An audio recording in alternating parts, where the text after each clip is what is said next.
Everyone, it's nice to be back. And Secretary McMahon, thank you for getting us off to a good start here in the next work period.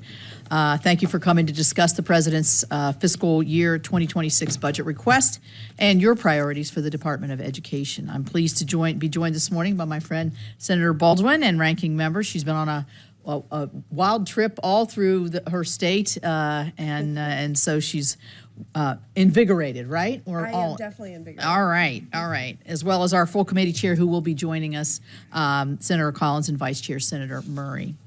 We're all committed to return the fiscal year 2026 appropriations process to regular order, and these hearings are the first step in that process, so thank you. All Americans should have the opportunity to receive a high-quality education from preschool through post-secondary education. I know that education is a key to success and vital part of maintaining our strong communities across the nation. I've seen it certainly firsthand in my home state of West Virginia, where I actually began my professional career as a college counselor and advisor working closely with many first-generation college students. Through this role, I was able to personally see how education provides students with life-changing opportunities.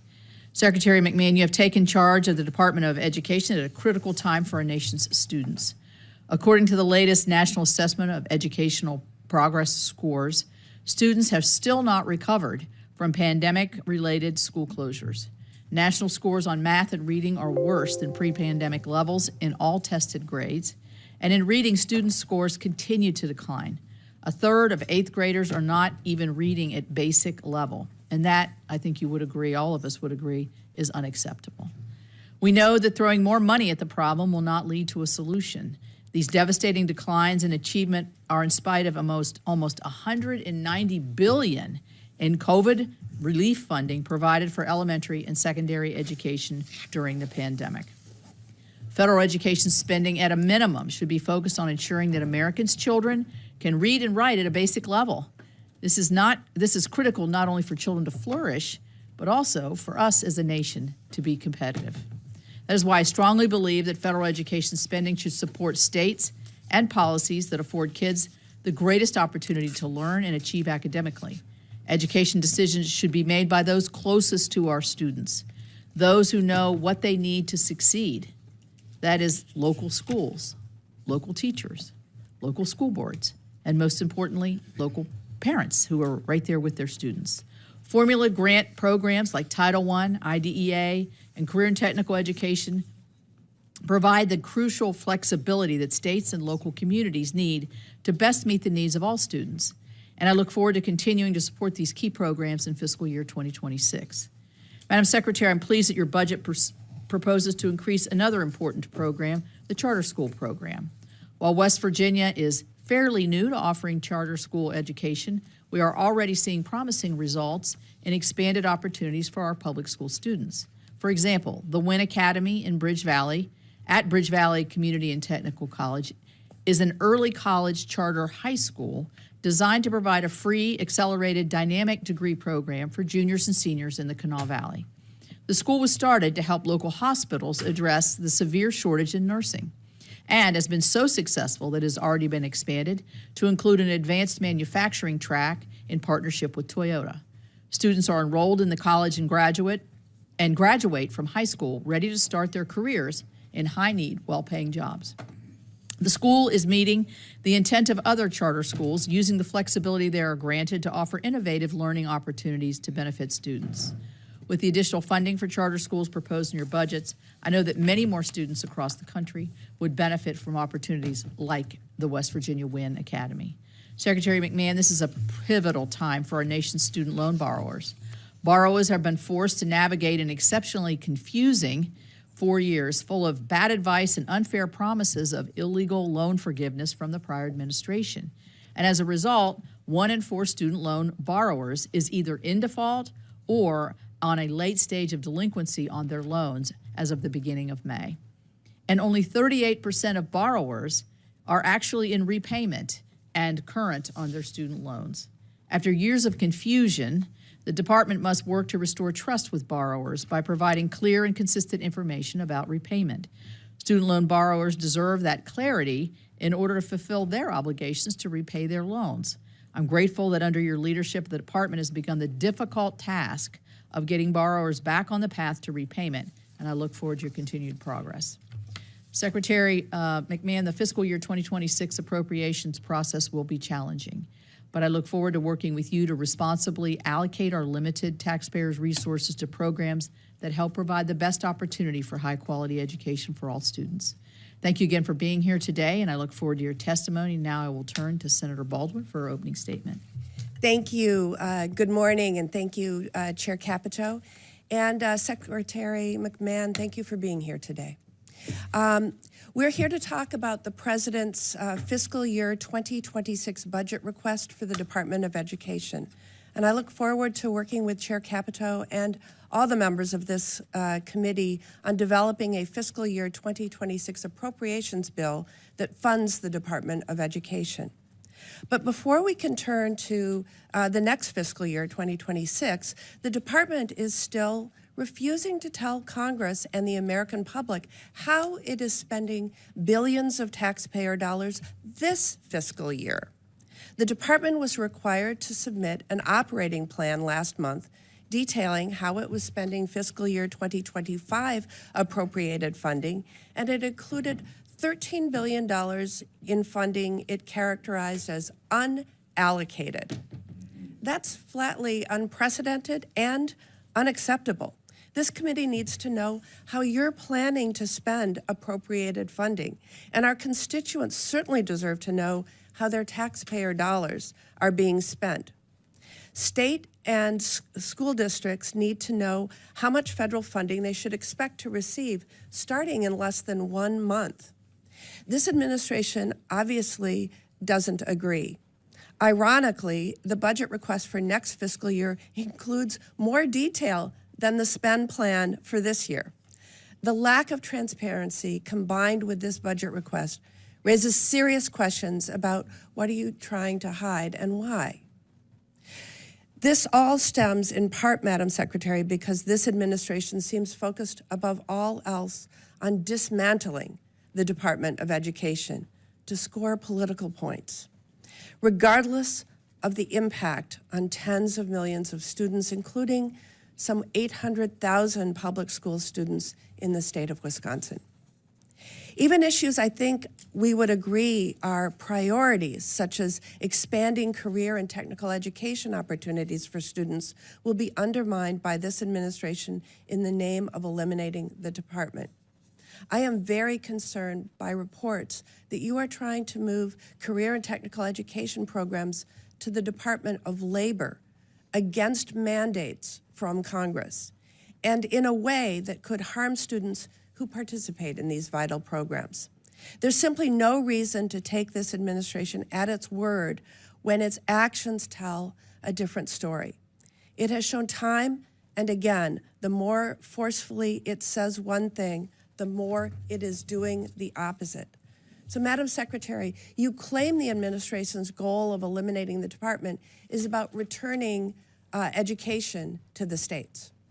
At the same time, this administration is attempting to exert more control than ever over the decisions in our schools and campuses. This includes demanding that states certify that they are not implementing DEI, which the department purposefully left vague so it could cut off funding whenever it chooses.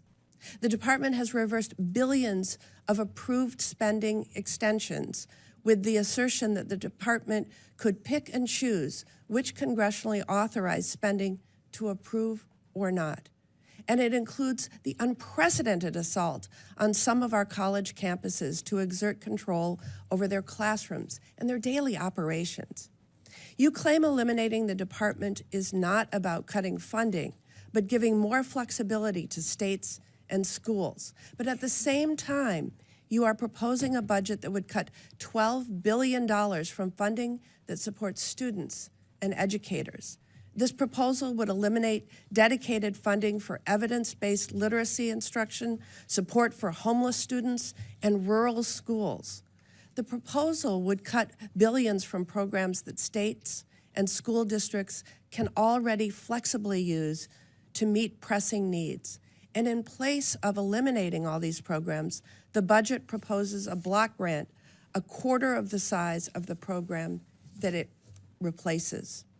The budget proposes to cut more than $500 million from education research and statistics, virtually shutting down production of and support for using evidence to improve student achievement. You are proposing to eliminate programs that support non-traditional students in higher education, including TRIO, Gear Up, and See Campus. And you are proposing to drastically reduce the maximum Pell Grant award by almost $1,700, which have a devastating consequence for our nation's lowest income students, including those looking to acquire new skills to meet the needs of local employers and in-demand industries. The math is simple. This budget significantly cuts federal education funding. This issue isn't just what's being proposed in this budget request, but what the department is doing right now. Last month, the department decided to not continue $1 billion in multi-year grants that were improving access to mental health care in schools. This includes funding provided on a bipartisan basis in response to the Uvalde school shooting that took the lives of 19 students and 2 teachers while injuring 17 others. Madam Secretary, a recent survey revealed more than a third of Wisconsin's high school students reported feeling depressed, sad, or hopeless almost every day for 2 weeks or more in a row. We need to be providing more mental health support for our students, not less. The department claims that these grants were not in the federal government's interest. I repeat that. The department claims these grants were not in the federal government's interest, but refuses to provide specific reasons why they weren't continued. This funding isn't simply numbers on a spreadsheet or receipts for a website. This was more than 200 grants in nearly 40 states actively being used to increase the number of counselors and mental health professionals in schools. That's how this administration defines providing more flexibility to schools, by pulling the rug out from under them when they're trying to address the mental health needs of students. Finally, Madam Secretary, while this administration clearly wants to eliminate the Department of Education, Congress has not passed any law to do so. Quite the opposite, in fact. Just 2.5 months ago, Congress passed an appropriations bill that provided funding to the Department of Education to carry out specific education laws, all laws that passed Congress with overwhelming bipartisan support, and that direct the Secretary of Education to carry out specific activities to help ensure every student receives a high-quality education. I'm deeply concerned that you are planning to ignore this and will attempt to illegally impound funds and dismantle the Department of Education. It will ultimately be students who will pay the price. But if the executive branch is allowed to do that and ignore the laws we pass, I'm not sure what we're doing here. Fortunately, I still have faith in this committee to reject that approach and to carry out our constitutional duties. Most importantly, I know we can do better for our nation's students than what this administration is planning and what this budget proposes. And I look forward to working with my colleagues to do just that.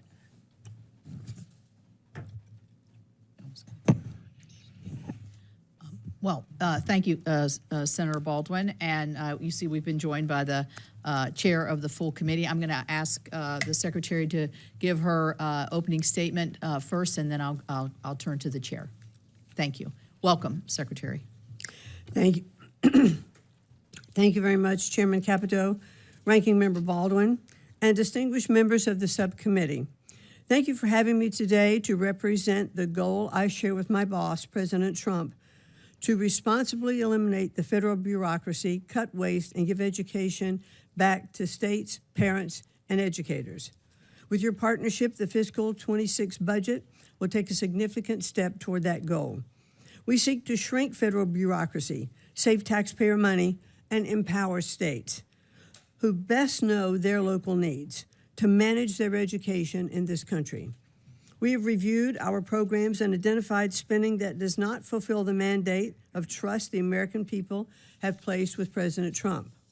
We have cut old contracts that waste enriching private parties at taxpayer expense, suspended grants for illegal DEI programs, and now are putting forward a responsible budget request that reduces department funding by more than 15%. At the same time, we're working to make American education great again. In our conversations with governors, teachers, and parents across the country, we hear calls for accountability and more local control. That's our goal, to give parents access to the quality education their kids deserve, to fix the broken higher education industry that has misled students into degrees that don't pay off, and to create safe learning environments. We're holding institutions to account when they facilitate discriminatory or hostile environments on campus. A level playing field with limitless opportunity, I think, is a vision that we all can share. Our budget reflects this vision.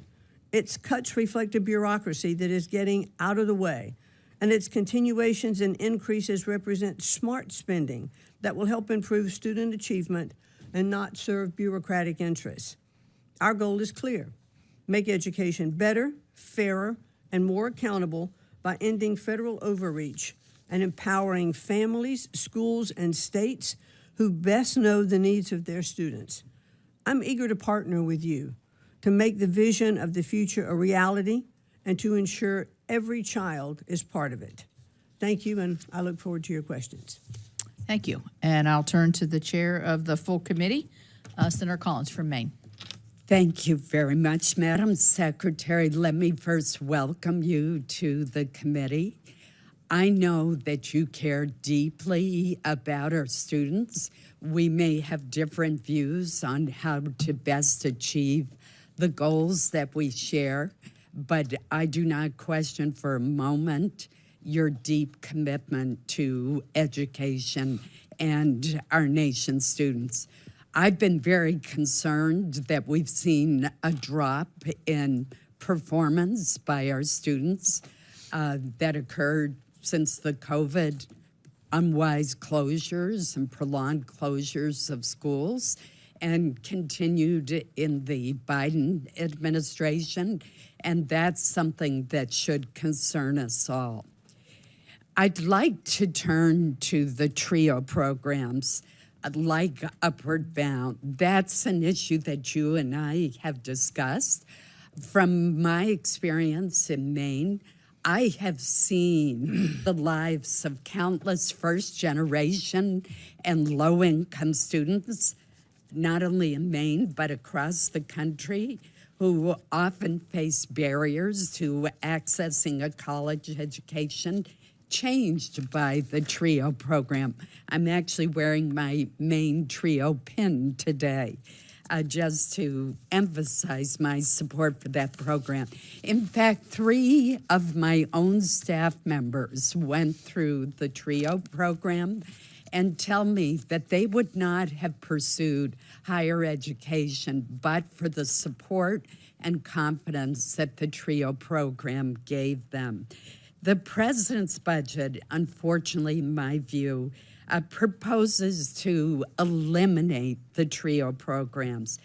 And as co-chair of the Congressional TRIO Caucus, I strongly disagree with the president's proposal.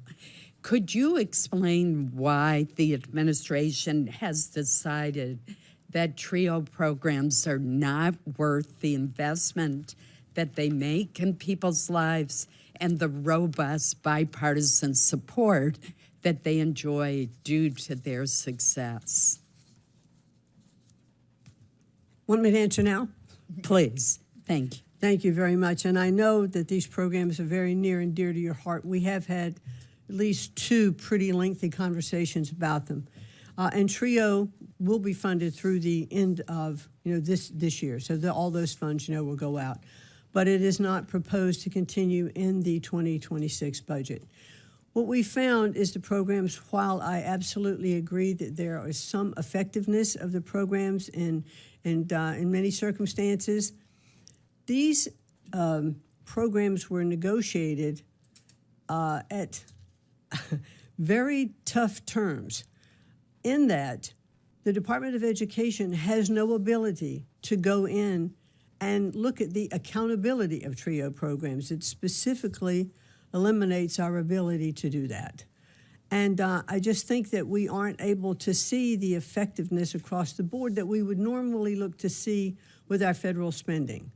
So while there are, I think, many instances, and I believe also that Chairman Capito even worked in TRIO for a while in her earlier years, I do think there is effectiveness of many programs that I'm just not sure the total expenditure warrants. I do know, however, that Congress does control the purse strings, and I would sincerely hope that if you decide with appropriations to continue these programs, that we could work with you to renegotiate those terms that we feel kind of hamstrung the Department of Education and not being able to fully understand their accountability. That's a real drawback in these programs, and I think all of us would agree we want to make sure that anything that we are funding, we can attach accountabilities to it. Well, as with the Job Corps program in the Department of Labor, I think the answer is to reform and strengthen those programs, fix what's wrong, increase accountability, not abolish them. And I look forward to working with you in that regard. I want to move to another issue, and that is a bill that Senator Kaine and I have introduced called the Jobs Act. What it does is allow students to access federal Pell Grants to pay for shorter-term job training programs. A lot of times you can get a license in a trade to become an electrician or welder, for example, or a certified nursing assistant without going through a 2-year community college program. That may be the best option for some people. It isn't for others.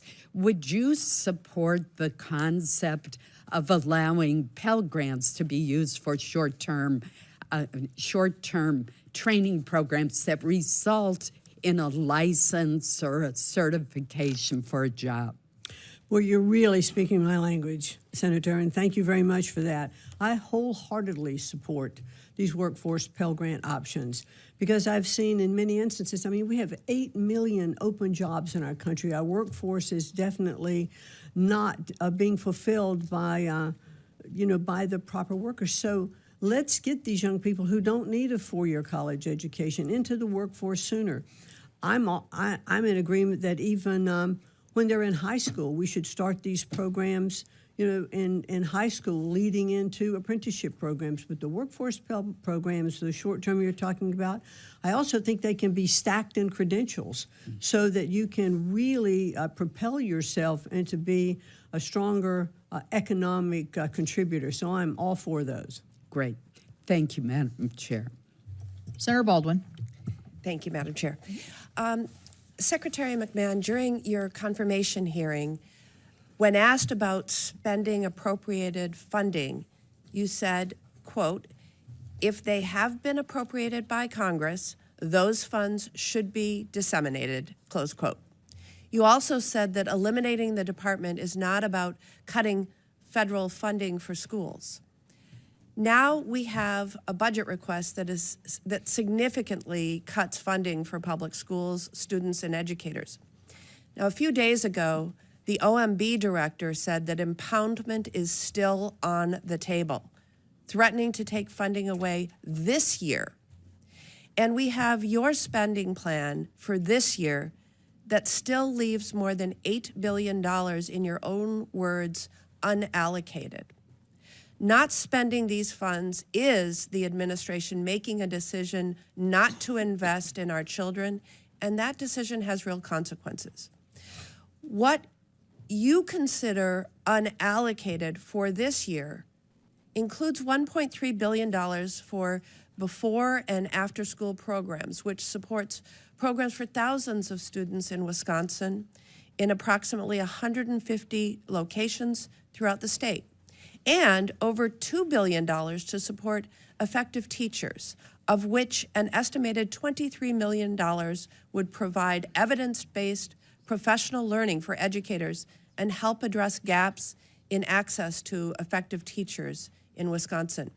Are you going to allocate all of the funding Congress appropriated for students and schools in Wisconsin and across the country this year? Well, Senator Baldwin, thank you very much for that question. And I understand your concerns.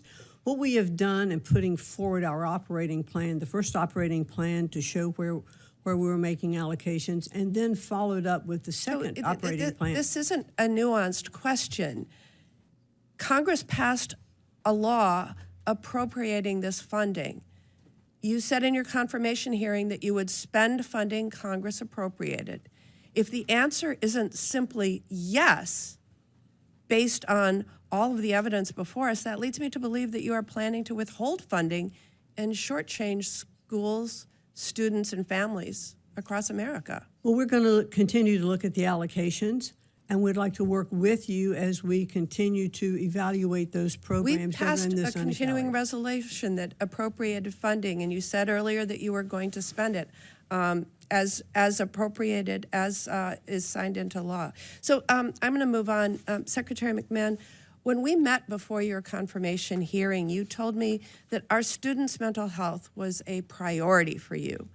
Yet you recently decided to discontinue mental health grants that Congress authorized and funded on a bipartisan basis because you determined, quote, they were not in the best interest of the federal government, close quote, which makes me wonder what changed since our conversation. Your operating plan for fiscal year 2025 describes this funding as unallocated this year. Your budget request for next year proposes eliminating this funding.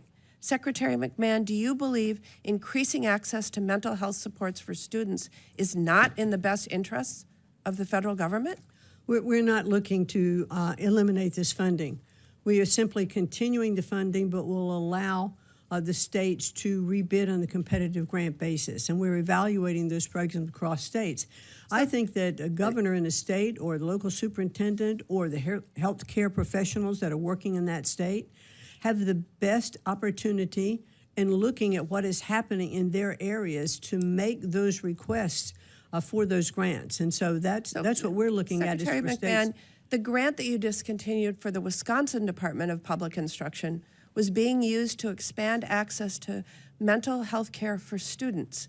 We're talking about more counselors and mental health professionals in schools. Why did you cut off funding for this grant and take away this help for Wisconsin students in schools? Well, because I think we have to look at it across the board, Senator, and the goal really is to make sure that the money is being spent in the best places. What about for the training best professionals. new school psychologists, like what you chose to discontinue at Alverno College in Wisconsin? Do you think that's also not in the best interest of the federal government? I believe there are a lot of programs that are in the best interest of the government, but the states and the local areas, I think, are the best place where we need to concentrate, for these particular programs. Yeah. Thank you, Madam Chair. Thank you. Madam Secretary, I'm going to add my voice of concern with Senator Collins, and you and I have talked about this on the zeroing out, the elimination of the TRIO and Gear Up programs. You mentioned that I actually did work in one of these programs many years ago. But my state and many of our states, but mine in particular, I think, has a lot of first-time college goers, a lot of students that don't have the aspirational goals either within their family, or they're not looking at how they can achieve education or a certificate or whatever, and that's where I think these programs have been particularly useful. So I would encourage that we look at this again, and we certainly will as a committee, because all of us have this issue within our states in terms of that first-time college goer or student that really needs the extra push, the camaraderie, the community that a lot of these, I've gone to their graduations and been their speaker, and it's really quite delightful to see how far they've come in a short period of time. So I'm going to move on from that question. I want to ask on anti-Semitism. I am the morning before our education, last year, there were protesters at Columbia University. I asked the then secretary, how many people from the Office of Civil Rights have you had actually on the campus to see what's occurring there, to see what kind of violation of civil rights might be occurring on the Columbia University campus. And apparently there was nobody there from the Office of Civil Rights. Your budget proposes to decrease the Office of Civil Rights. How are you, this is not a problem that's going away on our college campuses. We see it now we've got a little bit of a break, it's the summer. How are you going to make sure that the department is taking to ensure that all students, and in this particular case, Jewish students, are able to learn in an environment free from intimidation? Well, thank you very much, Senator Capito. I think it is pretty evident from the actions that we have taken relative to Columbia and looking into Harvard as well, and fulfilling the promise that President Trump made when he was campaigning that he would not tolerate anti-Semitism on our campuses or discrimination of any kind. So I have personally met with first Katrina Armstrong, who's the president of Columbia when the first issue was addressed, and now with the second, Claire Shipman, who is there now. We've talked about the issues on Columbia's campuses, and we have worked with them, I believe, in how we can solve some of these issues. They have to set their policies and their priorities, and they have to enforce them.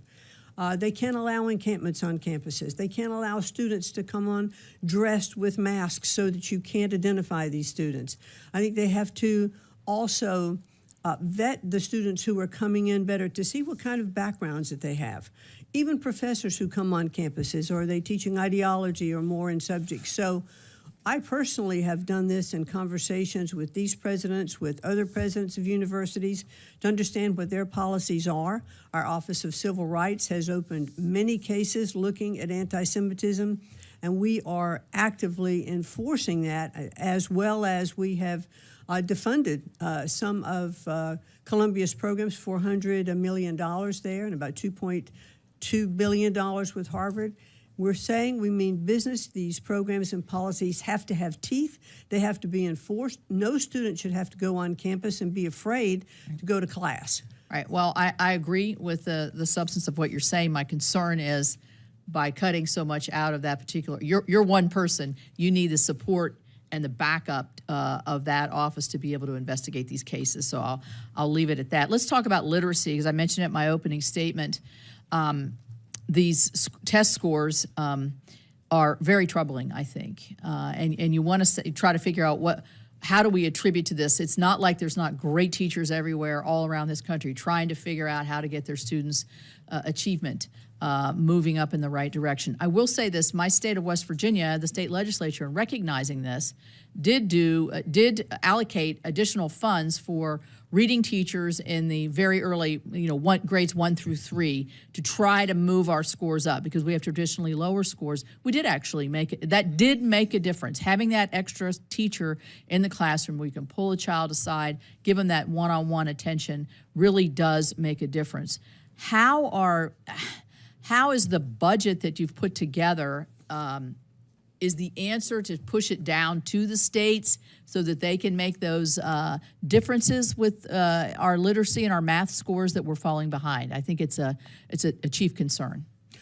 Well, certainly, I think just what you were talking about, at your state level, you put an extra teacher in the classroom because you recognize the need there. I think that will make an incredible difference.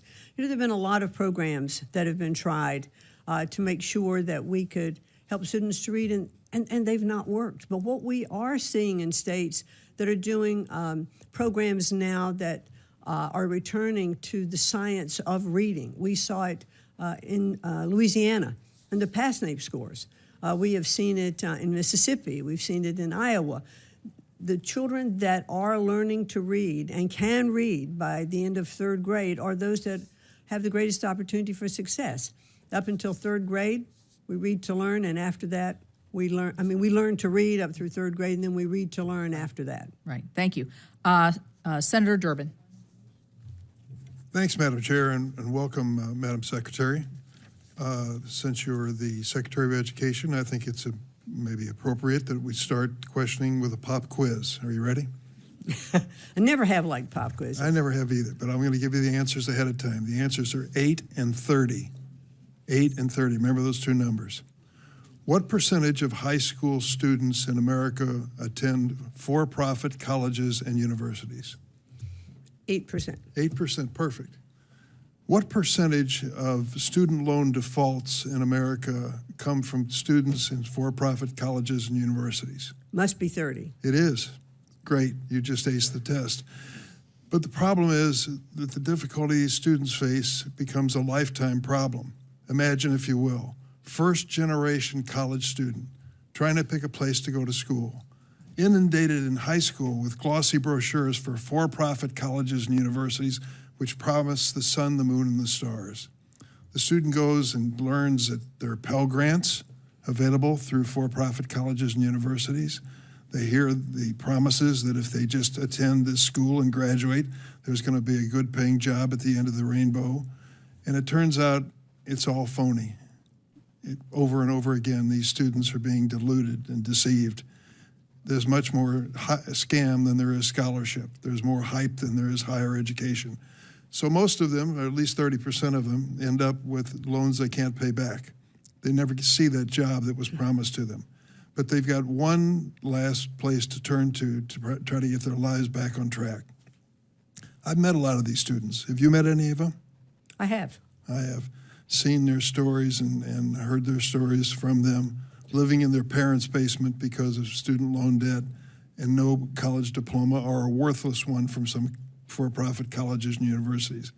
You have a department within the Department of Education for borrower defense. Are you familiar with that? Yes, I am. Can you tell me what you understand the borrower defense law to promise? Well, first of all, I'd like to address how we started the conversation, not the percentages.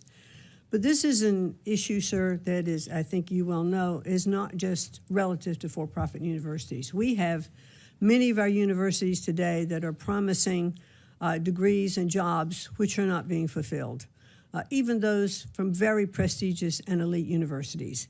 The cost of college today is so incredibly high that we have many students who are graduating thinking that they were going to have a job, that they'd be able to repay their loan, but the cost of those loans are so high that even if they get that job, it may not, over the course of their lifetime, would be able to repay that loan. So one of the things that we have proposed, and looking at our FAFSA application forms, is providing information even on FAFSA that would indicate to a student who is applying for a student loan, hey, take a look at this.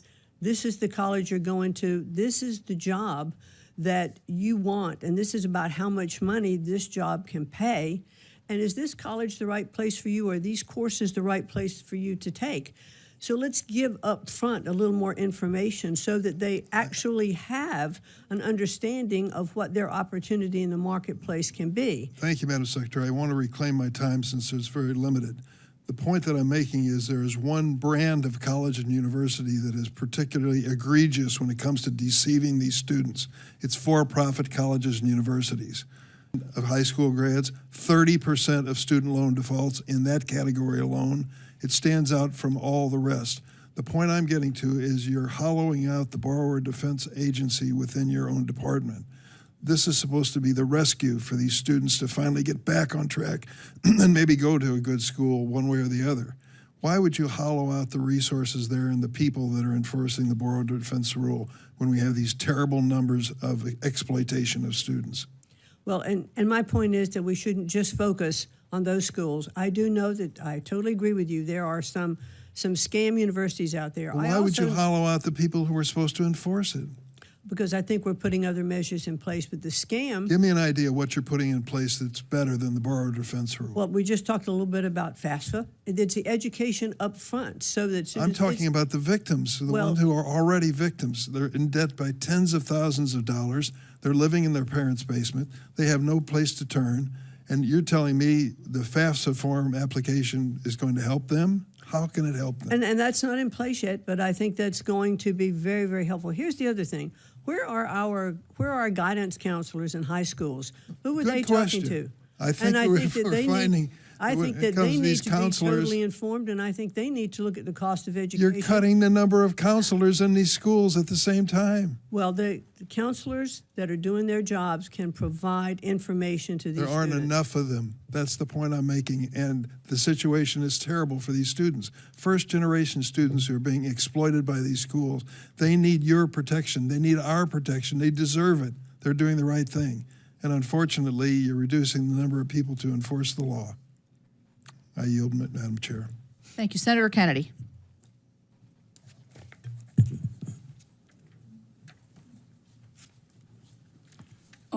Madam Secretary, I want to welcome, by the way, I want to ask you about the TRIO program that has been mentioned, and its sister program, Gear Up. We spend $1.858 billion a year on TRIO. Yes. That's $1,580 million a year.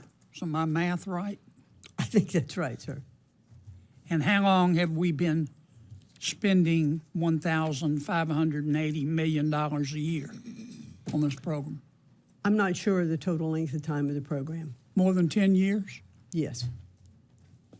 So that's over $1 trillion we've spent on this program. And in this program, this $1 trillion we've spent, we give this money, as I appreciate it, to colleges and universities to encourage poor kids to go to college. Is that right? To provide some of those kids who have not yet been exposed to what it takes to get ready to go to college. Okay. To encourage poor kids to go to college, right? Yes. Okay. And given that we've spent $1 trillion, how many poor kids who otherwise wouldn't have gone to college have gone to college and graduated? A significant number, I would imagine. How many? I don't know exactly. Isn't that a question we should ask? I think so, and I'll be happy to get back to you with that answer. You know, the other thing about the... But wait, Madam Secretary, I'm not fussing at you.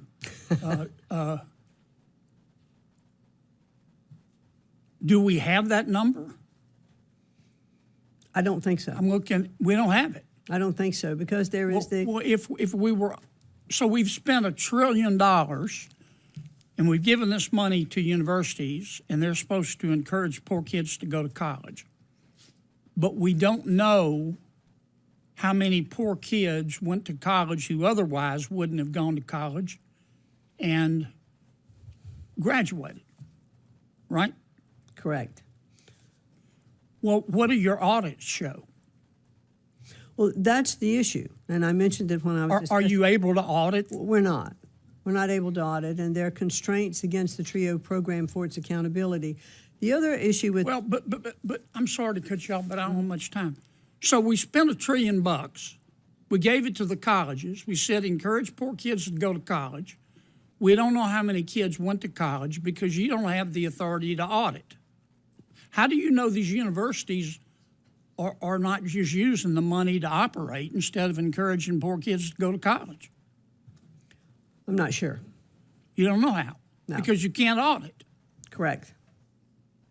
You understand hope is not a strategy. Yes, sir.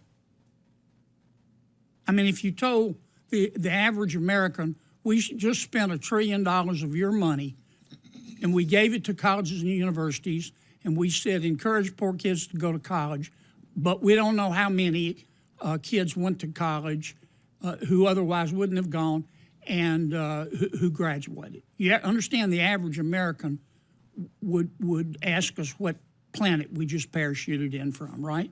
That's right. You know, Senator, if I may, there's one other issue on the Sure. TRIO program. what we have I'm found going to run is... out of time. Oh, You can you're make not- it fast. Take your time back then. Let me ask you a question about our skirmish with Harvard.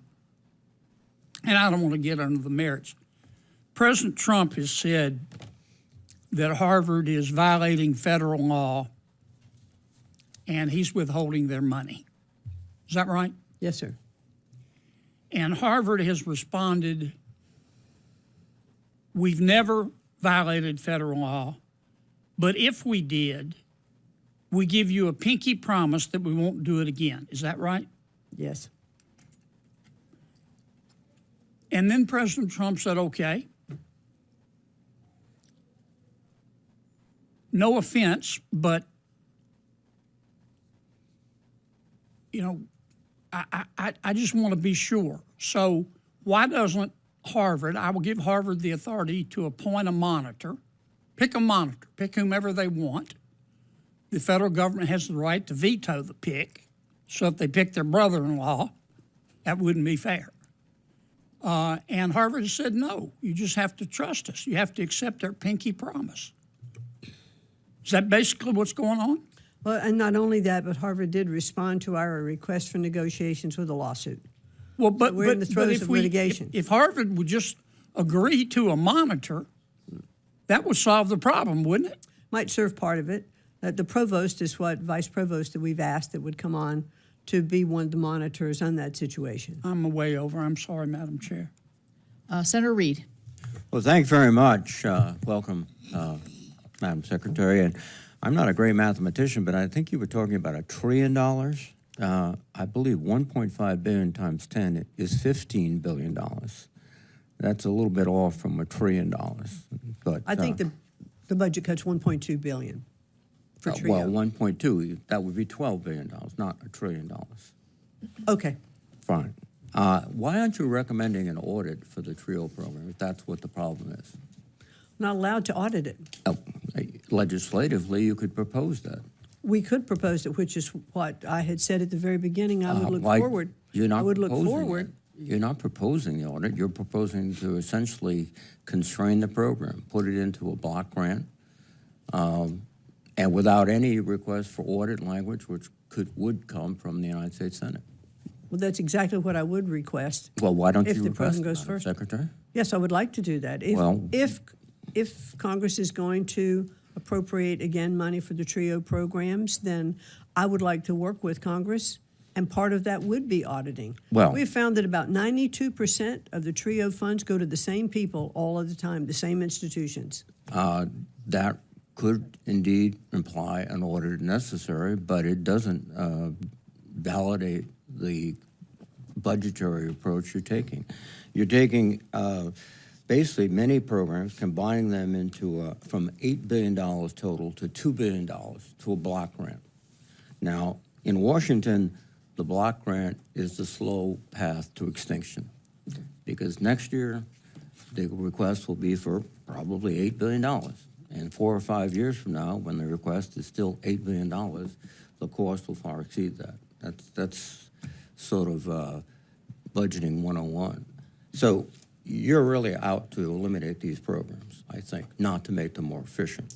That's not true. I disagree with that. Well- there are some budget cuts, but what we're asking for is a simplified funding measure, which will be a single grant funding to the states for them to use in the best way possible to make sure their education is working better. No, I think However, the other side of that, if I may, sir, is that we are reducing the regulatory burden. Do you know that 47 cents of every dollar that goes into a school, teachers spend complying with regulations? So if we can take away that regulatory burden, yes, while there are some cuts in the cost of funding, we still give the opportunity to have more dollars because we're reducing the regulatory But burden. let me understand this.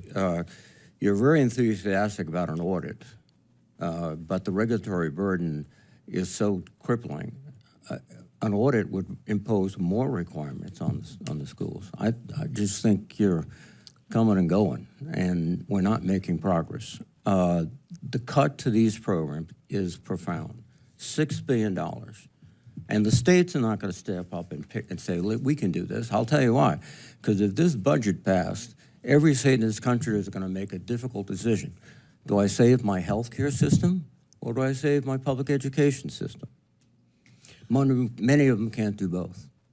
And this is will be a profound shock to the education systems around the country.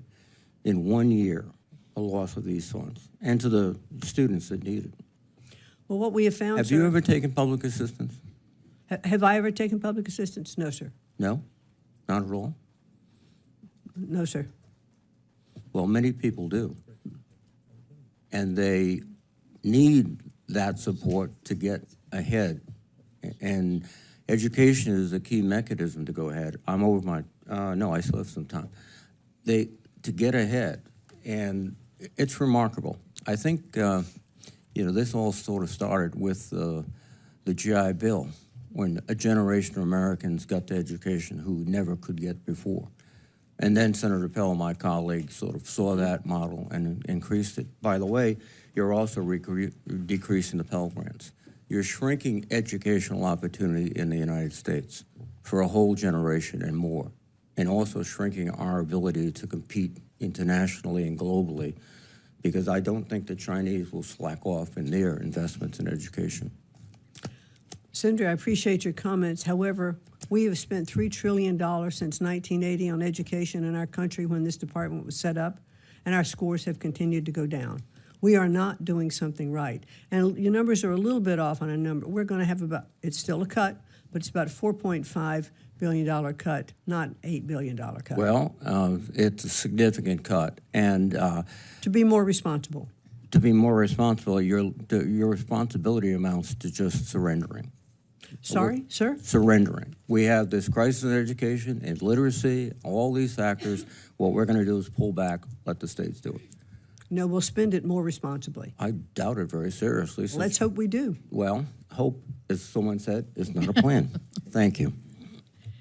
All right, Senator Britt. Madam Secretary, thank you so much for being here today. I want to start with talking about HBCUs. So Alabama has more HBCUs than any other state in the nation. We are proud of the work that is done on those campuses. We know that it helps strengthen student experience, our workforce, our communities, and our future.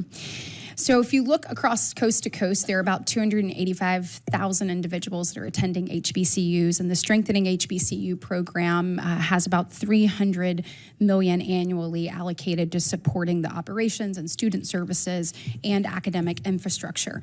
So can you walk us through in the President's FY26 budget kind of what you have put in place to continuing to make sure that our HBCUs can thrive and provide that educational opportunity for so many students that otherwise wouldn't have it? Well, in a word or in a very short sentence, we are continuing the education support and the budget support that have been for HBCUs. It's one of the promises that the President made, and that's exactly what we're going to continue to do. Good. And will you make sure that there are guardrails put up to whether it's, assistance for grant administration or technical assistance, that those remain in place? Yes. Excellent. It's very Thank important. you. So you just mentioned that when this department was founded, you said since 1980, we've spent about $3 trillion, but yet student scores have not improved.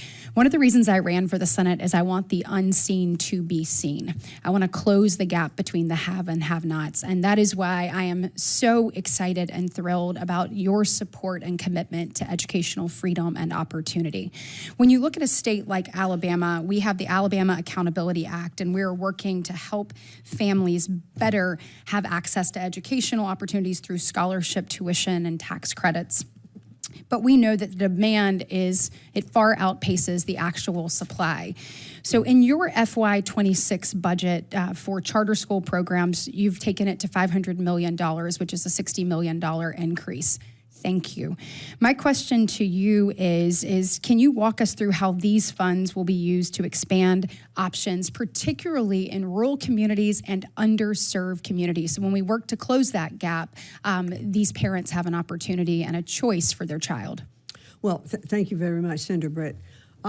It's very important to the President that all students have equal access to a quality education. That's right. And one of the things that he has said time after time is that no child should be trapped in a failing school, which is one of the reasons why he wanted to expand the amount of dollars for charter schools. And I have visited several charter schools and public schools too, already around the country. We can see how innovative that they are being, how creative they are being, with their curriculum, with their content. They are, in most instances, they are outperforming the public schools in that area, in which when I talked to Governor Reynolds, I said, there's always concern. You have charter schools or freedom of, or choice for schools, that public schools will go down. And she said, it's just the opposite in Iowa. She said, our public school levels are coming up. The competition is really great.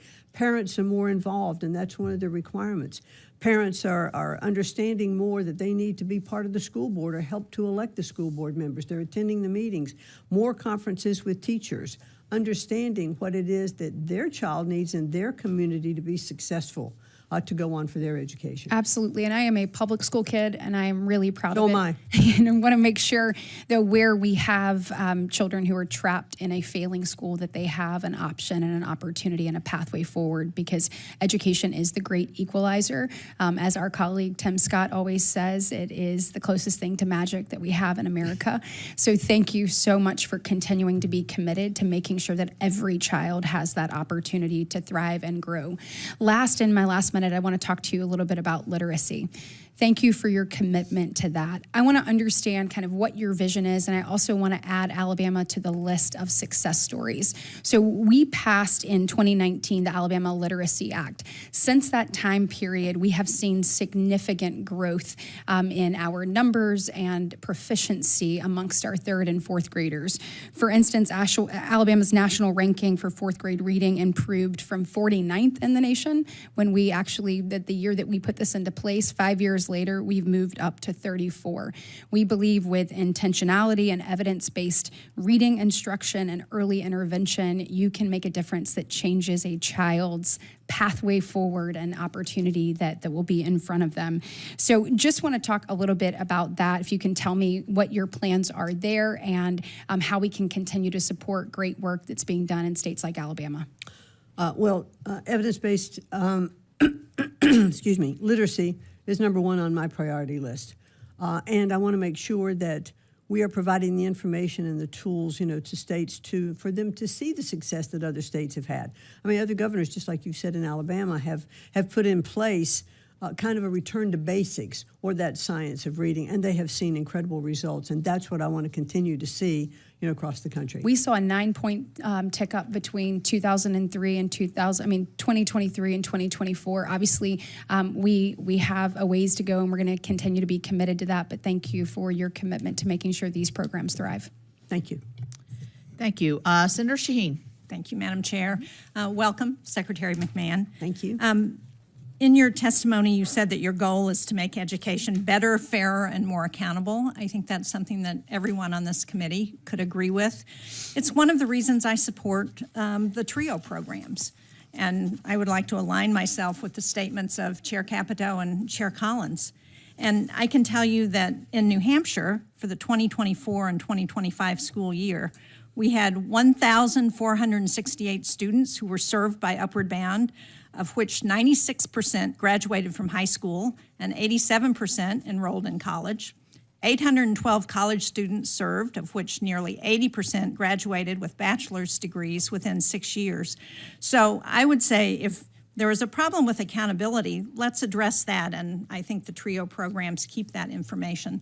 But let's not throw the baby out with the bathwater, because this is making a difference for students who otherwise would not be able to graduate from high school, to get into college, and to have a better future. I've seen it firsthand, like Chair Capito. When I worked at the University of New Hampshire, I had an Upward Bound student who worked with me. She never would have been in college without that program. So I've seen it firsthand, and I know how it works, and I would urge you to reassess whether eliminating those programs is the best way to help those students have a better future.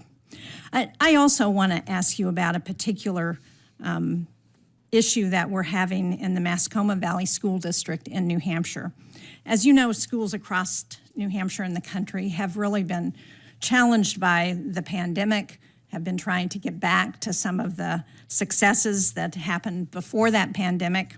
And the school district, the Mascoma Valley School District, which is in a rural part of New Hampshire, completed a project to improve ventilation at 2 elementary schools for the student safety. It was a real problem with the HVAC system in ensuring that the students could be safe at school. The school district was approved for late liquidation after facing challenges with finding contractors to do the work. The school district completed the project with the assurance from the federal government that the cost would be reimbursed. Unfortunately, in May, the department denied their reimbursement, even though the school district had followed the rules and had previously received approval from the department. Secretary McMahon, will you work with me to ensure that rural schools, including the Muskoma Valley School District, which undertook these projects to protect their students, will receive the funding that they were promised by the department? Yes, and I'd look forward to getting back to you on that particular issue as well, Senator. Thank you. Well, thank you, Madam Secretary. I know that when you were the administrator at the SBA and we worked closely together, you would have been outraged by that kind of denial when a business had been promised the funding. So I'm sure that you will look into it and hopefully be able to help us. Educators around the country have been really struggling to ensure that students with disabilities receive the education they deserve. It's been an ongoing challenge since the Congress passed the Individuals with Disabilities Act, when we promised that we would give a lot more money to school districts than we have. It supports schools around the country through national activities such as technical assistance that can help states improve their special education systems. In New Hampshire, with the help of expert guidance from the National Center for Systemic Improvement, which is funded by IDEA, the Department of Education conducted a successful initiative to raise literacy rates for students with disabilities. Unfortunately, the President's budget proposal recommends eliminating this support. And so I'm not clear on why the department would eliminate programs that are working in states and force them to develop their own programs when there's already an effort that's been successful. So can you help me understand that? Well, I'm happy very much for the success in New Hampshire. And I know that there are many of those programs around the country that are successful. We're not cutting any of the IDEA funding. It is staying intact. And so the President really has a commitment to make sure that funding does get into the states. However, there is more flexibility for the states to handle those programs which they think is better for their states. So if that program would be working in New Hampshire, I don't see why it wouldn't be able to continue the way it's operating. Well, as I understand and I'd like to get back to you on that. That would be helpful because as I understand the President's budget would eliminate this successful program that provides help with the National Center for Systemic Improvement. Okay, let me get back to you on that. Thank you. Thank you very much. Senator Mullen. Thank you, Chairman. Madam Chair, what's the definition of insanity? Of sanity or insanity? Insanity. Insanity? Yeah. Doing the same thing over and over again and expecting a different outcome. Right. And what was we ranked in reading and math in 1979? I'm sorry, what? What was we ranked nationally in math and reading in 1979? We were very, very low on the totem pole. We were number one in 1979. Today. Oh, in 1979. 1979. Sorry. Okay. In 1979, we were ranked number one around the world. Today, in reading, we are ranked 36th. In mathematics, we're ranked 28th. It's not working. What we're doing is not working. We're throwing money at the problem today. We have $1.6 trillion out in student loans. We have 50% of the $1.6 trillion, which is 42.7 million borrowers, that are current, only 50%. 30% is either deferred or in default, and 20% are just gone. Here's what's scary, is the biggest growing population that's defaulting on their loans is 50-year-olds plus. It's a problem. It's a huge, huge problem. So my colleagues want to complain about you making changes. Thank you. Because we're wasting taxpayer dollars and it's not paying a dividend back, which is the definition of insanity, doing the same thing, expecting different results. We deserve better. Our kids deserve better. Our taxpayers deserve better. And we have to make changes. So thank you to yourself and to President Trump, who's got the backbone to say, hey, let's make some changes. Can you explain how the budget reduces wasteful spending and ensures taxpayer dollars are used efficiently? Well, I do believe that as we have combined a lot of our competitive grant programs to a simplified funding measure. So we have cut the total amount. However, as I was mentioning earlier, the amount that is going into the states will be in some states call it a block grant or a single allocation to that state, and it'll be controlled by those closest to the child. It'll be the governor, or it'll be the state superintendent, or it'll be parents and teachers making sure those dollars are maximized within the state. There are a lot of programs, some successful, but not all of them, that have been just awarded. It's a little bit like mission creep. You start a department, you start programs, and suddenly we have 264 different programs in the Department of Education that we're trying to fund and get to these states with not fully having an overall understanding of how well they are doing.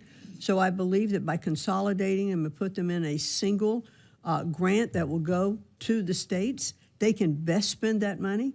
If they need more mental health, if they need an area of concern that's in their state, they know where to send that money much better than the bureaucracy in Washington. So we're cutting regulation, but at the same, we're cutting some of the spending, but we're also cutting regulation to help pay for that. Well, so that kind of leads to my other questions of what steps are you taking to reduce bureaucracy and streamline the department's operations, which I do appreciate that, because my mother was a special ed teacher. My brother-in-law is currently the principal at Guthrie High School. My aunt retired as a special ed teacher. My two sisters went to school for special ed, and it is frustrating for them to sit in the classroom and not be able to actually meet the students' needs, but have to meet to a testing standard that these students with special needs can never achieve. As my mom used to say when she was teaching back in the 70s, that she taught these kids, how to try to live on their own, how to just simply take care of themselves through hygiene, how to actually be able to understand their finances to some degree, to be able to wash their clothes, to be able to maybe cook a meal. And we hate to take it down that far, but at some point, these kids are going to be out of high school, and taking the test isn't their future. They're taking their tests as learning how to depend on themselves to some degree, to the most they can, to live the fullest life of their potential. And not having the resources to be able to do that in these schools are tough. And so the bureaucracy affects that. And by the way, it affects the entire school too. And so by cutting that red tape, you're helping the teachers, and the teachers are the one that's desperately crying out for help. They went to school to be educators. Let them teach, because they can do a phenomenal job. They have a heart to do something that I don't. I tell people all the time, I don't have the patience to be a teacher.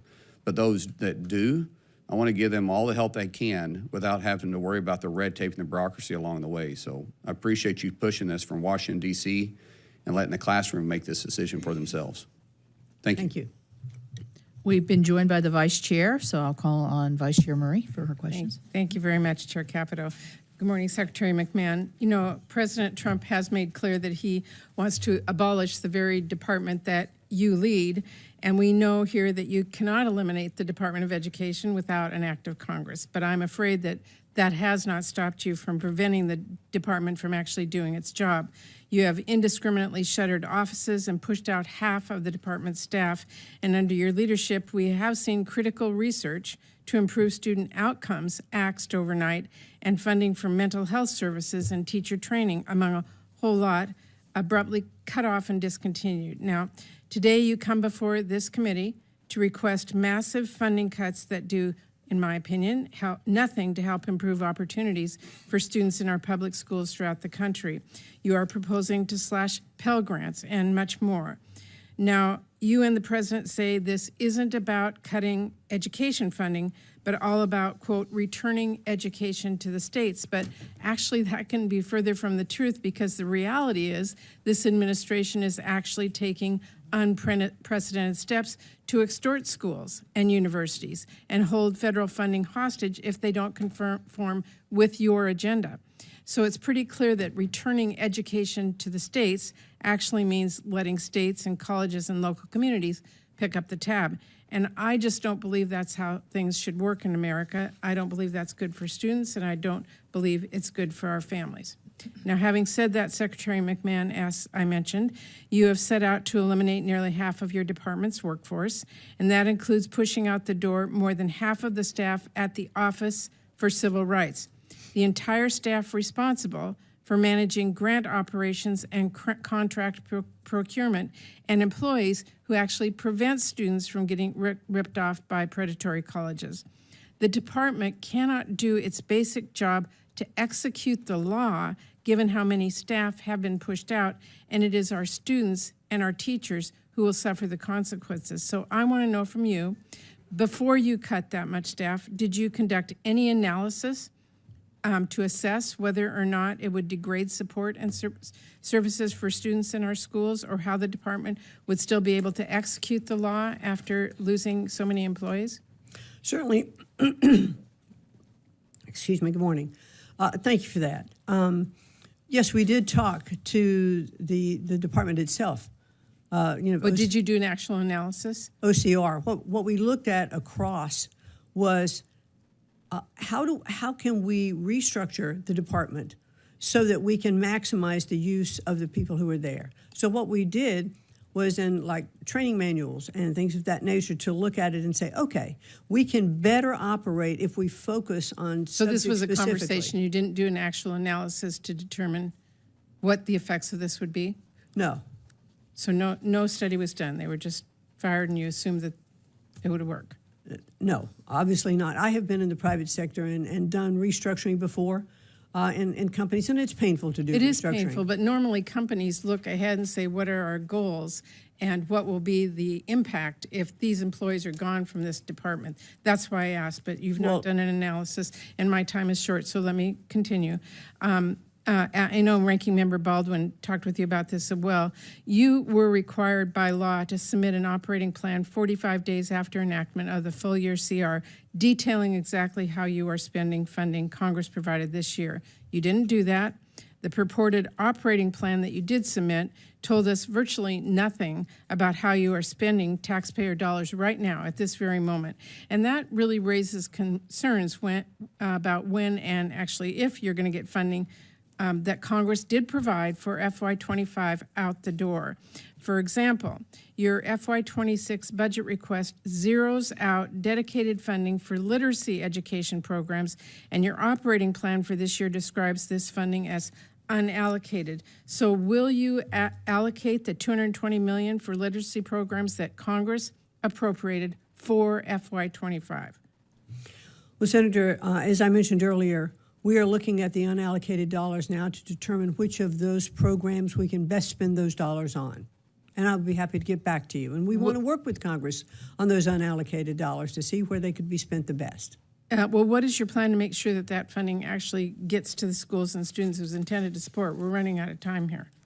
Well, to look at those programs and then to allocate them to the states if those programs we believe is the best interest. Those funds of were students. appropriated by Congress. Your department was to allocate them, and it really looks to me like the department is illegally impounding funding that would help our students succeed with plans that don't exist and just day after day going by here, and that's our concern. Well, let us work more with you as we update those allocations, as we did before. When do you plan to have those funds out by? Well, the funds that we are approving will go out in this year.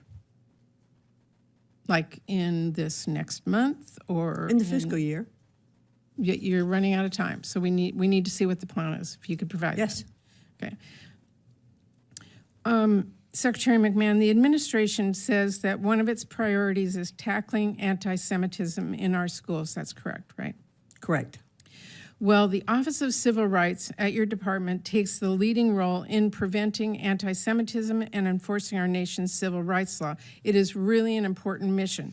But as you hopefully know, that office is underwater. What is the current backlog at OCR? Can you tell us that? We inherited about a 20,000 backload from the Biden administration, but one of the things that we found is some of those cases were like one-page complaints, and we've really been able to get rid of many of them, and we are fulfilling. So what is the This is important for me to finish. We absolutely are fulfilling all of our statutory requirements, have not failed to do any of those, and not only are we reducing the backload, but we are keeping up with what's coming in now with a reduced staff. I appreciate because we're doing it I know. efficiently. If you don't have the staff, you can't do them. So No, excuse me. If you have an efficient staff that has changed programs and you are addressing all of the issues, then you are being successful. So I'm answering your question by completely answering it. Madam Secretary, my question is, what is the current backlog? Current backlog is probably about, let's see, I'm looking at my numbers now, about 2,500 cases. 2,500. And how many are you processing per month? Do you have any sense?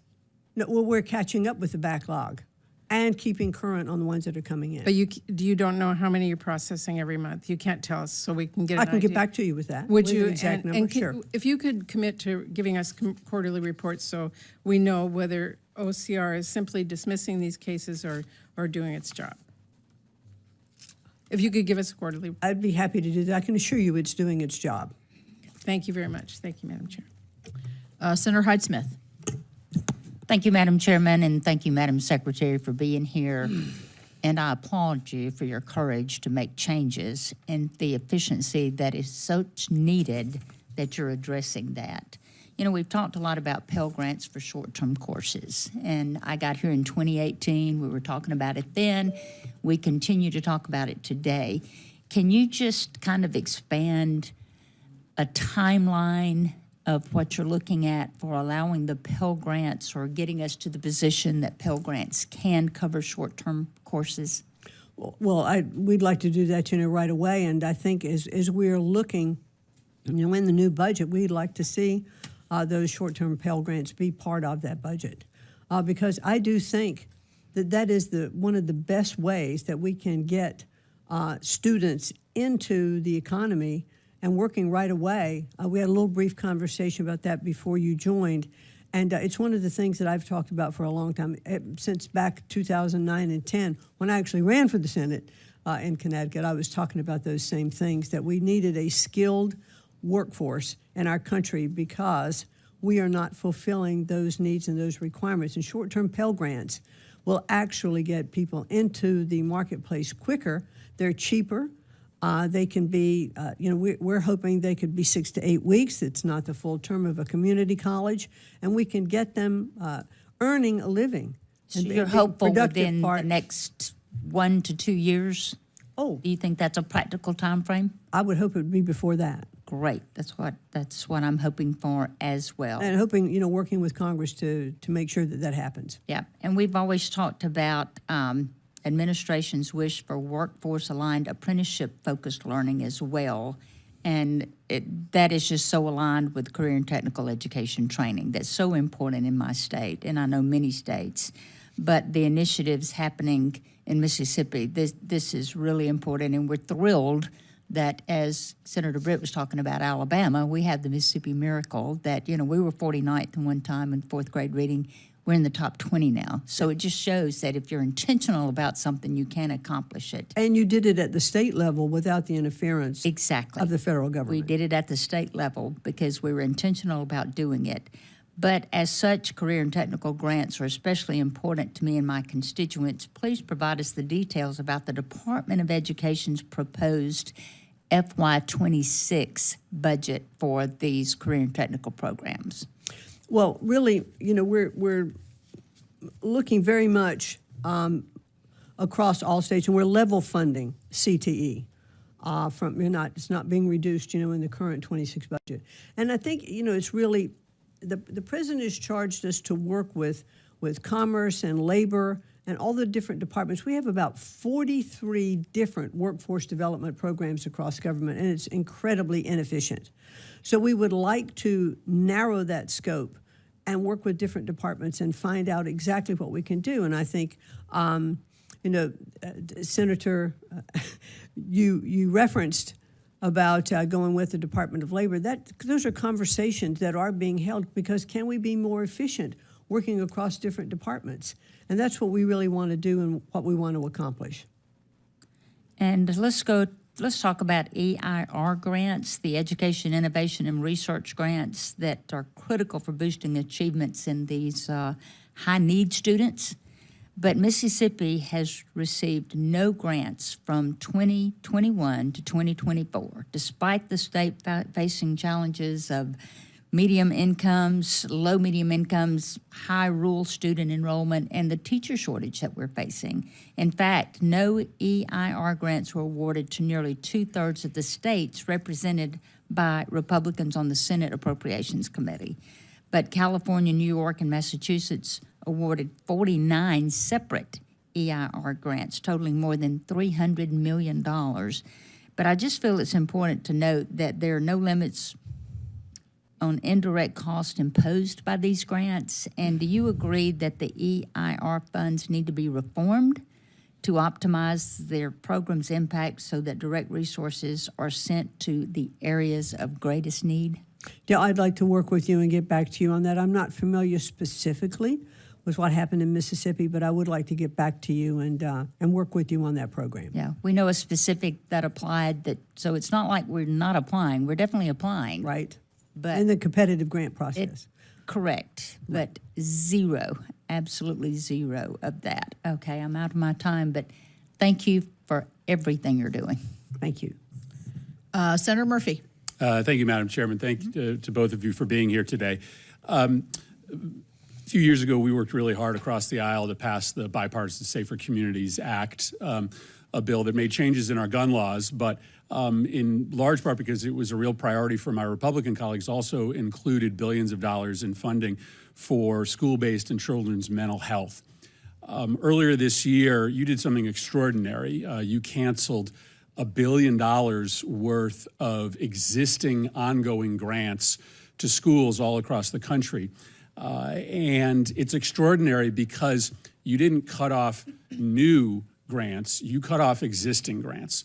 So in states all across the nation, blue and red, there are now mental health programs for kids that are shutting down, and kids who have been relying on really important adults in their life, these counselors and social workers, are losing access. You know Connecticut very well. You shut off a program that provides mental health resources to kids in crisis in Northwest Connecticut.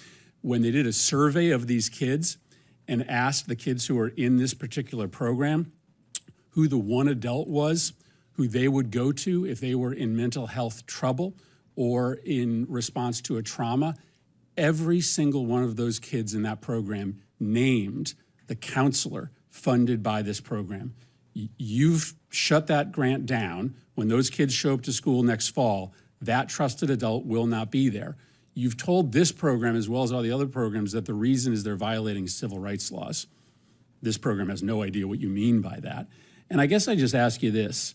I'm sure you had to weigh, factors in making this decision, but did you worry about what your decision would do to these kids where you've ripped away their counselors and social workers literally in the middle of the program? Do you worry about what's going to happen to those kids in Northwest Connecticut and kids all across the country who have lost access to their trusted adults? I certainly worry about mental health for children and adults all across the country. I certainly do. I guess I'm asking specific. You must have weighed this. I assume you weighed this when you made this extraordinary decision to shut down $1 billion worth of mental health programming for kids. Did you worry about what you would do to those specific kids? Well, what we have to do, I think, and that's what our simplified funding program is going to do, is to put programs into a single grant that's going to the states to be determined how that money can be best used. But how did you weigh the impact? I'm asking about this specific decision. How did you weigh the impact that, again, these kids in Northwest Connecticut, they literally say, this adult is the most important adult in my life. And you made a decision to shut down that program. And this can be replicated all over the country. how did you weigh the impact on those kids? It's a really cruel thing to do to those kids. So did you think about the impact on those kids? Well, I certainly can't evaluate every particular program in every school district across the state. There are some areas that need mental health more than there are others.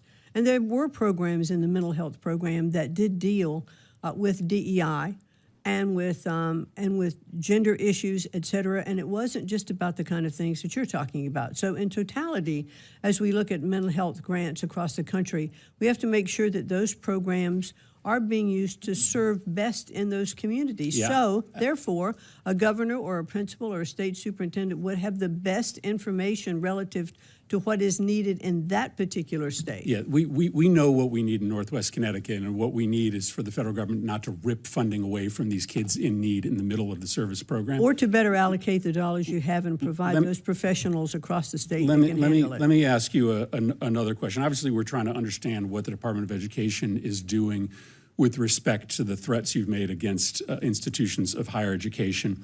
In the letter that you sent to Harvard demanding that they make certain changes, you told them that they had to end all of their diversity programs, but that they had to institute viewpoint diversity. That doesn't seem to make sense. How do you tell them to end all their diversity programs? And we assume that this is a mandate that you will make of other schools as well. How do you ask them to end diversity programs while instituting viewpoint diversity? Those seems to be totally contradictory. No, the diversity programs that we've asked and demanded to be eliminated were the DEI, where they were those programs actually were pitting one group against another. Isn't viewpoint diversity a diversity program? A viewpoint diversity is exchange of ideas that's actually better, absolutely. Because Harvard only has 3%, by its own numbers, 3% conservative faculty. Do you think they are allowing enough of viewpoint diversity through that teaching Where on in campus? where in the statute does it give you the ability to cut off federal funding for a university based upon your decision, your determination that they don't have viewpoint diversity? Can you cite to a statute, an authority that Congress has given you to micromanage the viewpoint diversity of a college? Well, certainly now let's back up. Well, no. I think that's really important. I'm going to answer your question. Can you cite a statute? Because you can't cut off funding for universities unless you have a statutory authorization to do so. So what statute gives you the right to tell any university that they have to have a certain mixture of viewpoints? So here's what happened with Harvard. No, it's a pretty simple. I don't mean to provide being hostile. Well, I have to give you some. I think you have to cite background. the statute. The statute's Title VI. These were civil rights violations. That is why we filed a case and defunded or stopped the funding for a while for Harvard, as well as we did Columbia. And in that conversation with them, we talked about different things that they should do coming back to the table to make their programming better. The president of Columbia absolutely indicated, as well as the president of Harvard, that they needed to do things on their campus to eliminate anti-Semitism. That was kind of the crux of what brought us into talking to the different universities. And then we sat down with them to say, okay, these are other issues that you need to address on your campus because you do receive federal funding. Under federal funding, if you are breaking the law, which they did under Title VI. I don't understand any conception of civil rights law to give you the authorization to micromanage viewpoint diversity on campus. That's not authorized under the civil rights title provided to you by the United States Congress. Thank you very much. Senator Merkley. Thank you very much. Greetings. Glad to have you before the committee. I wanted to turn to TRIO. I wanted to echo Senator Collins' support, but I know you wanted accountability, and you think it would be a good idea to have each grantee have to have benchmarks that they're seeking to address? I think that we do need to have better accountability with TRIO, but one of the things that I said limited time, but benchmarks up front would be useful to have these programs meet? Yes, maybe have them do an annual report on meeting those benchmarks? Accountabilities, yes, because we don't now have the ability to track that. So actually, those benchmarks are set now, and each grantee has to do an annual report. Have you read those annual reports? I've not read them all, no. Okay, But I because do, I also know wanted that to- they're not following all Well, those different officers. so- And I've also said that if Congress... Madam, just let me finish if I can. And that is that you said there was no accountability. I just pointed out that two of the things you'd like to see, which are benchmarks and annual performance reports, are already done. In addition, the Pell Institute published a recent summary of 4 of the studies the Department of Education did on 4 of these 8 TRIO programs. Have you looked at those reports? Because they did a thorough evaluation of these programs. I have not personally, no. Well, that bothers me for you to come before us today and say there needs to be accountability, and yet there is accountability, and it just seems like a cover story for saying we don't want to help blue-collar kids make it into college. And I must tell you, most of my colleagues here, they're not blue-collar kids. I am. I know how hard it was to make that leap into college. I know the difficulty of the culture when you grow up in high school and you never talk to anybody about going to college, and you don't understand what that's all about in that world. And these TRIO programs have resulted in 6 million students graduating through those programs. And you want accountability? Well, what did those studies say that have been done by the Department of Education? They said upward bound students twice as likely to earn a bachelor's degree.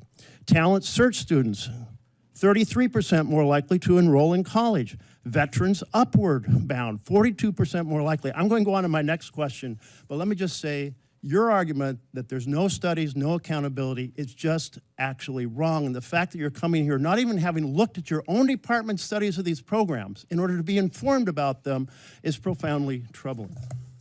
Let me turn to the cost of higher education. This is also very important to a blue-collar kid.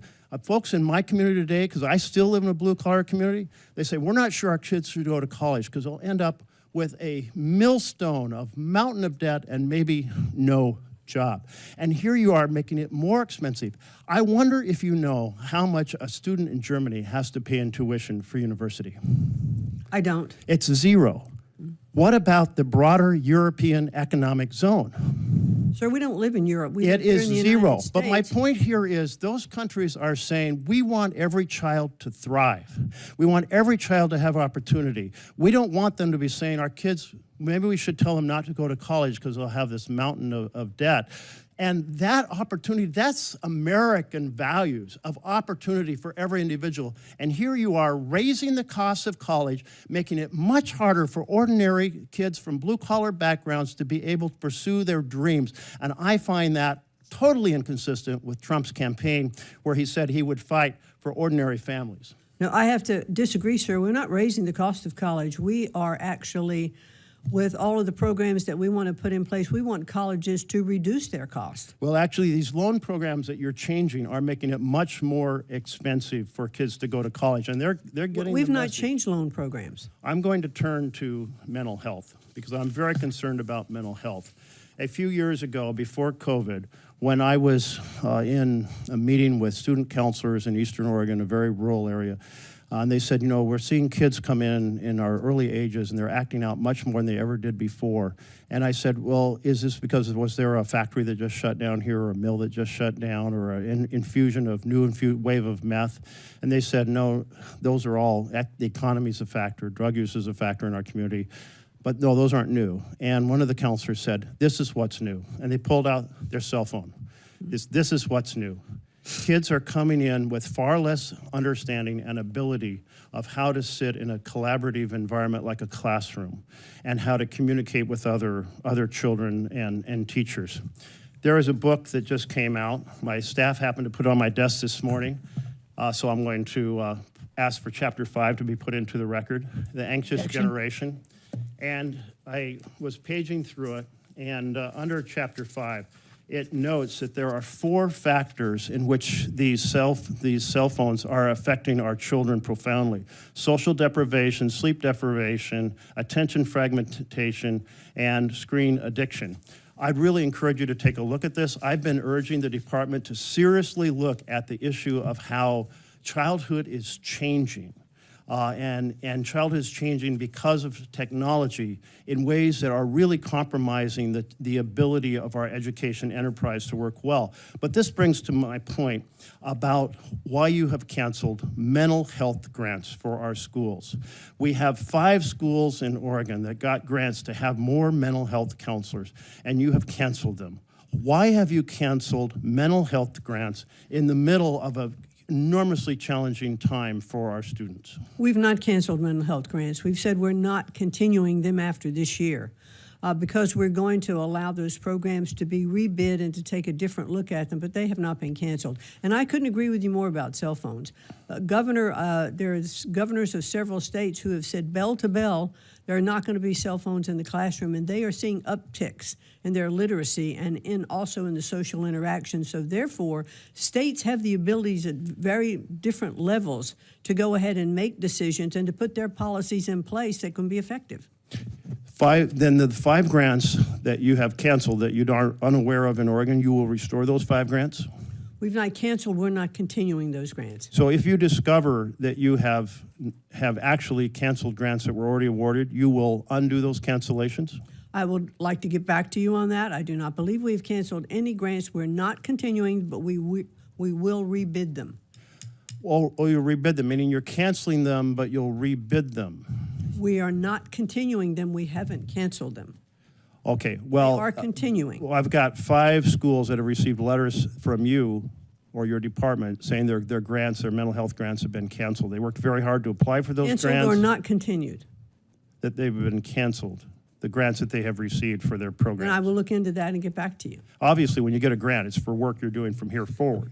So if not continuing means as of today we're not funding it, then you canceled the grant. No, you can rebid the grant, you can recompete the grant, and you can have different Is that what you're doing? aspects of it. You said the grants you got, we're ending them and we're taking them back, but we're going to I said we recompete them? are not continuing them after this year. We will have a rebidding process to relook at those grants. Well, I to do it strongly responsibly. encourage you to understand how the changes you're making are hurting ordinary kids across this country who may have aspirations, and those aspirations may not all require going to college, but many of those aspirations can be well served by higher education, and you shouldn't be putting obstacles in their path. Thank you. Senator Merkley, if you look, what we're doing has not worked. All right. So we're continuing to throw money at things that are not being successful. So we are trying to look appropriately at all of our grants and how the Department of Education is operating. Madam Chair, I'll just say those programs have been successful. If you'd taken the very effort to read the evaluations of the TRIO programs, you wouldn't be here making that argument today. All right, let's wrap up Senator Merkley's questioning. And I will say this in terms of wrapping up. There have been several questions about these particular grants so the follow-up will be great with individual senators. I know you'll do it because you do it with me, and so I appreciate your we'll do it right hands-on away. approach. Hands-on Thank you. approach.